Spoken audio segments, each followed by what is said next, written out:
নমস্কার বন্ধুরা। আজকে আমি একটা গল্প বলবো, রিয়েল গল্প। এটা কোনো হিরোর না, কোনো সেলিব্রিটির না। এটা মালদার ভবানীপুরের একটা সাধারণ ছেলের গল্প, যা আপনাকে চমকে দেবে। ভবানীপুর ছোট একটা জায়গা, মালদা থেকে প্রায় ৩০ কিলোমিটার ভিতরে। আর এখান থেকে যাত্রা শুরু সাইফুল ইসলামের। হ্যাঁ, আমি সাইফুল ইসলামের কথা বলছি, যার শুরুটা ছিল অত্যন্ত সংঘর্ষপূর্ণ। ছোট পুঁজি, একটা ভাড়ার ঘর, কিছু ইট, কিছু বালি পাথর, আর এই নিয়ে যাত্রা শুরু তার। শুরুর দিকে তাকে অনেক সংঘর্ষ অতিবাহিত করতে হয়েছে। অনেক সময় অর্ডার পাননি, অনেক সময় বিক্রি হয়নি, কিন্তু সে সময় মানুষ থেমে যায়। সাইফুল থামেননি।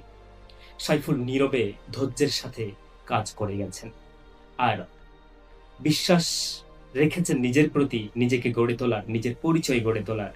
পুঁজিবদ্ধ ছিল সততা, নিষ্ঠা আর সহনশীলতা, ধৈর্য।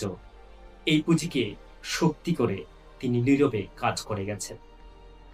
আজকের দিনে সাইফুল ইসলাম মালদার বিল্ডার ম্যাটেরিয়াল সাপ্লায়ার হিসেবে অনেকের কাছে প্রথম পছন্দ। শুধু তাই নয়, Saiful Islam same still, UltraTech সিমেন্টের মতো বিভিন্ন হাই প্রোফাইল কোম্পানিগুলির পার্টনারশিপ সততার সাথে এবং সফলতার সাথে বহন করে চলেছেন। পেয়েছেন অনেক পুরস্কার। এটা একদিনে আসেনি। এটা করতে তাকে অনেক ঘাম ঝরাতে হয়েছে, অনেক রাত জেগে রাত কাটাতে হয়েছে, অনেক দুপুর না খেয়ে কাটাতে হয়েছে। আপনারা যখন ঘুমাতেন সকলে, তখন সাইফুল ইসলাম নিজের পরিচয় গড়ার জন্য, নিজের সাম্রাজ্য গড়ার জন্য রাত জেগে নিজের বিজনেস নিয়ে অ্যানালাইসিস করেছেন। আর এই ছোট ছোট ইমপ্রুভমেন্ট থেকেই সাইফুল ইসলামকে আলাদা করে তুলেছে আর ১০ জনের থেকে। সাইফুল ইসলাম শুধু একটা নাম নয়, একটা বিশ্বাস, একটা ব্র্যান্ড।